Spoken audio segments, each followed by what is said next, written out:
give the floor to Ms. Izumi Nakamitsu. You have the floor, Madam. Thank you very much, Mr. President. Mr. President, distinguished members of the Security Council, I thank Council members for the opportunity to brief you on the implementation of Security Council Resolution 2118 on the elimination of the chemical weapons program of the Syrian Arab Republic. Since the last consideration of this matter by the Council, and consistent with established practice, the Office for Disarmament Affairs has been in regular contact with its counterparts at the OPCW on its activities related to Resolution 2118. Mr. President, efforts by the OPCW Declaration Assessment Team, or DAT, to clarify all outstanding issues regarding the initial declaration and subsequent declarations of the Syrian Arab Republic have not progressed since the Council last met on this matter. Unfortunately, all efforts by the OPCW Technical Secretariat to organize the next round of consultations between the DAT and the Syrian National Authority continues to be unsuccessful. As Council members were previously informed, the OPCW Technical Secretariat has provided the Syrian Arab Republic with the list of pending declarations and other documents requested by the DAT since 2019 that could assist in resolving the current 20 outstanding issues. However, I have been advised that the OPCW Technical Secretariat has not yet received any such pending declarations or other documents from the Syrian Arab Republic. This includes the complete declaration of activities at the Scientific Studies and Research Center, or SSRC, and the declaration of quantities of nerve agents produced at one chemical weapons production facility that was declared by the Syrian Arab Republic as never have been used to produce chemical weapons. Due to this situation, and in a further attempt to implement its mandate, a reduced team comprised of some members of a DAT deployed to conduct limited in-country activities in the Syrian Arab Republic from 17 to 22nd January 2023. It is my understanding that these activities did not involve any technical consultations with the Syrian National Authority. The outcome of this mission will be included in the next report of the DAT. The OPCW Technical Secretariat remains fully committed to verifying the full implementation by the Syrian Arab Republic of all its declaration requirements and to assisting Syria in fulfilling its obligations under the Convention decisions by OPCW policymaking organs and Security Council Resolution 2118. However, as has been previously emphasized, full cooperation by the Syrian Arab Republic with the OPCW Technical Secretariat is essential to closing all outstanding issues. Considering the identified gaps, inconsistencies and discrepancies that remain unresolved, at this time the OPCW Technical Secretariat assesses that the declarations submitted by the Syrian Arab Republic still cannot be considered accurate and complete in accordance with the Chemical Weapons Convention. Mr. President, with regard to the inspections of the Barza and Jamraya facilities of the SSRC, I have been advised that the OPCW Technical Secretariat continues to plan the next round of inspections to be held in 2023. I regret to inform the Council that the Syrian Arab Republic has yet to provide sufficient technical information or explanations that will enable the OPCW Technical Secretariat to close the issue related to the detection of a Schedule II chemical at the Barza facilities of the SSRC in November 2018. Regarding the unauthorized movement of the 2 cylinders related to the chemical weapon incident that took place in Duma on 7th of April 2018, which were destroyed in an attack on the chemical weapons production facility, And although the Syrian Arab Republic shared with the OPCW Technical Secretariat on 8th of February 2023 pictures from the site where the cylinders were reportedly destroyed, the OPCW Technical Secretariat is still awaiting information related to the unauthorized movement of these cylinders. I again call on the Syrian Arab Republic to respond with urgency to all of the OPCW Technical Secretariat's requests. With regard to the invitation extended by the OPCW Director General to the Minister of Foreign Affairs and Expatriates of the Syrian Arab Republic to an in-person meeting, I note that the OPCW Technical Secretariat stands ready to engage further on an agreed agenda for the meeting through the agreed channel. It is my understanding that UNOPS continues to provide support to the OPCW mission in Syria in accordance with the tripartite agreement concluded between the OPCW, UNOPS, and the Syrian Arab Republic. The current extension of this agreement remains in force up to and including 30th of June 2023. Mr. President, I have been advised that the OPCW Fact-Finding Mission, or FFM, continues to study all available information related to allegations of the use of chemical weapons in the Syrian Arab Republic. In this context, I understand that the FFM deployed to the Syrian Arab Republic from 6 to 12 November 2022 and is currently preparing upcoming deployments. The Investigation and Identification Team, or IIT, also continues its investigations into incidents in which the FFM has determined that chemical weapons were used or likely used in the Syrian Arab Republic.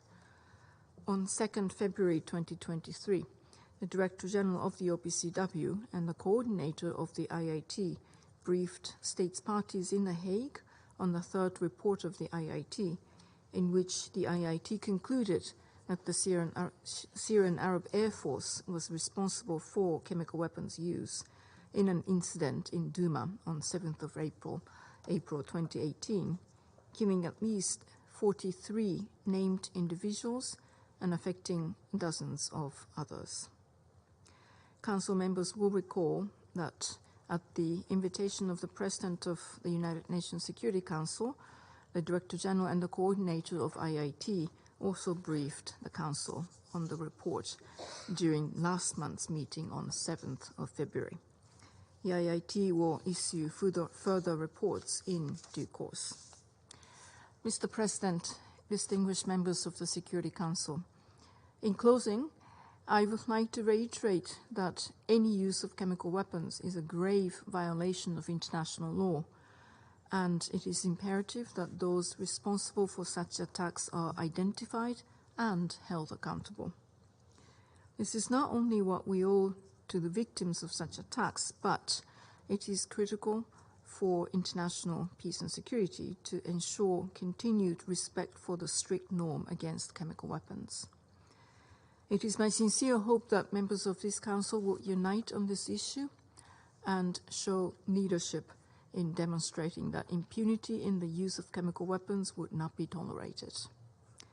The UN Office for Disarmament Affairs stands ready to provide whatever support and assistance it can. I thank you very much for your attention. I thank Ms. Nakamitsu for her briefing. I now give the floor to those Council members who wish to make statements. I give the floor to the representative of the United States. President, and I thank High Representative Nakamitsu for her briefing. Last month, we listened carefully to the briefings by the Director General of the OPCW and the coordinator of the OPCW's Investigation and Identification Team, the IIT, on the IIT's latest attribution report on the deadly chemical weapons attack on Douma in 2018. The Security Council must respond to these findings and take steps to ensure the full implementation of Security Council Resolution 2118, as well as seek accountability for the heinous actions perpetrated by the Assad regime. The steps to do so are clear. As we have discussed repeatedly in this Council, the Syrian regime must comply with its obligations under the Chemical Weapons Convention and Resolution 2118. It must credibly account for its chemical weapons and chemical weapons production facilities and verifiably complete their destruction. Month after month, however, year after year, the regime has failed to do so. To address these shortfalls, the Assad regime must permit the full OPCW declaration and assessment team to return to Syria without delay, so that it can resume the important mission of conducting inspections and accounting for all the many discrepancies and many omissions associated with the Syrian Chemical Weapons Declaration. While we welcome news that a limited team visited Damascus in January, this deployment fell short of Syria's obligations under Resolution 2118 to accept personnel designated by the OPCW and to provide them immediate and unfettered access to any and all sites. Colleagues, it is crucial that we seek accountability for the chemical weapons attacks that the Assad regime has conducted against its own people. We all heard last month the unequivocal assessment from the OPCW that the Syrian Air Force carried out the 2018 chemical weapons attack in Douma, killing dozens of men, women, and children, and injuring countless more. As the report noted, Russia controlled the airspace and operated from the same base from which the Syrian Air Force launched the attack. The finding that the Assad regime carried out the attack, unfortunately, was not unique. The OPCW and the UN have found the Syrian regime used chemical weapons against its people on 9 occasions. Such clear violations of the Chemical Weapons Convention demand accountability. The United States has already imposed sanctions and visa ineligibilities against more than 300 individuals and entities linked to Syria's chemical weapons program. We commend other countries that have done the same. We call on other countries to impose similar measures, and we urge countries to refrain from normalizing relations with the Syrian regime until there is redress for these and other grave injustices to the people of Syria. In this regard, we welcome a recent joint statement condemning the regime's use of chemical weapons that was issued by the Partnership Against Impunity, a group of 40 nations committed to combating the use of chemical weapons anywhere by anyone. The United States will continue to support investigative efforts, such as the UN's International Impartial and Independent Mechanism, which is building case files on violations and abuses in Syria, including the use of chemical weapons and sharing this information with prosecutors. The IIIM's work has already helped lead to convictions of former regime officials in Europe, and we look forward to more investigations and more prosecutions, possibly even here in the United States, thanks to the Justice for Victims of War Crimes Act that President Biden recently signed into law. Accountability for such heinous acts is the least we can do for the victims of chemical weapons attacks. We have said it too many times in this Council because we have unfortunately had to. There must be no impunity for the use of chemical weapons. Mr. President, the Security Council cannot abdicate its responsibility. We must ensure that Syria complies with Resolution 2118, and we call on the Syrian regime to immediately fulfill its obligations under the Chemical Weapons Convention. We urge the Council and all its members to seek accountability on behalf of the victims of these horrific chemical weapons attacks. The stakes are simply too high for all of us to do otherwise. Thank you, Mr. President. Representative of the United Kingdom. Thank you, President, and also to USG Nakamitsu for her excellent briefing as ever. As we discussed last month, the Duma report is further confirmation of Syria's disdain for its obligations under international law. We again commend the investigation and identification team's integrity, impartiality, and professionalism in reaching its conclusions through rigorous scientific methodology.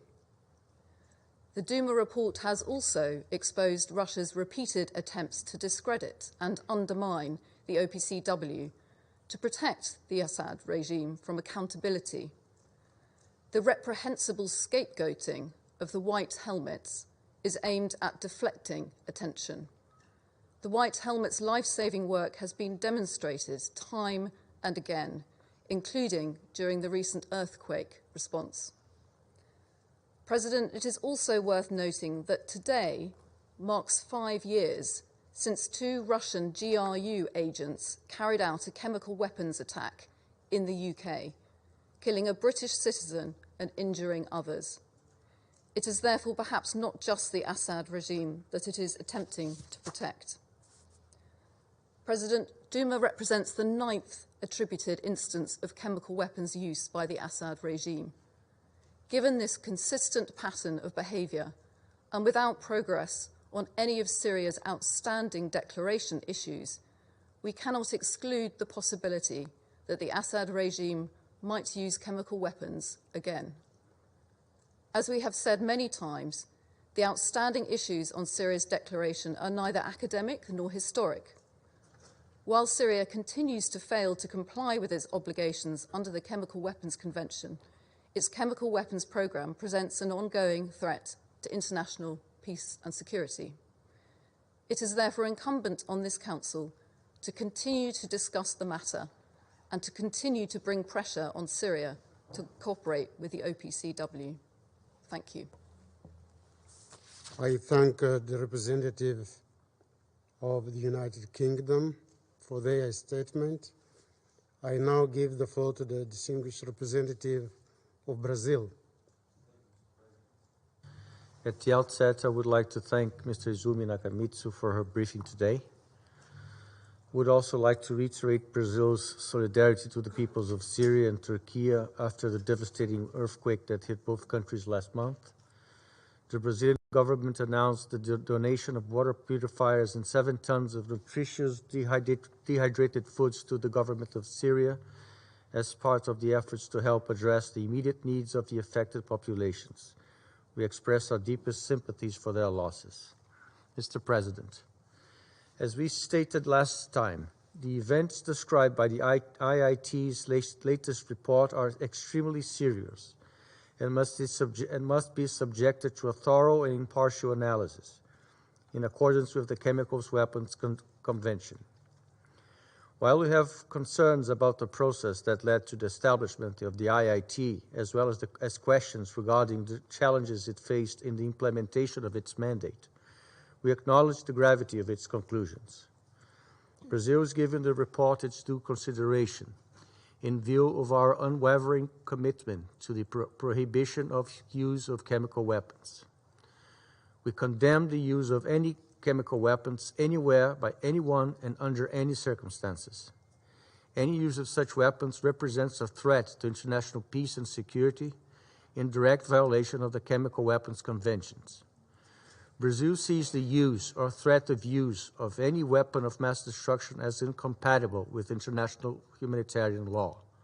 Mr. President, given the report's worrisome conclusions, we reiterate the need for close cooperation between the OPCW and the UN, especially the Security Council, recalling that the ultimate responsibility for attribution rests with this body, according to the UN Charter and the Chemical Weapons Convention itself.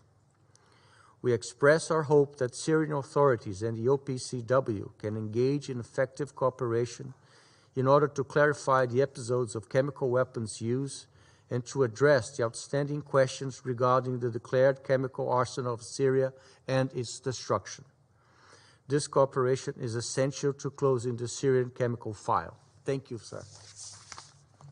I thank the representative of Brazil for their statement. I now give the floor to the representative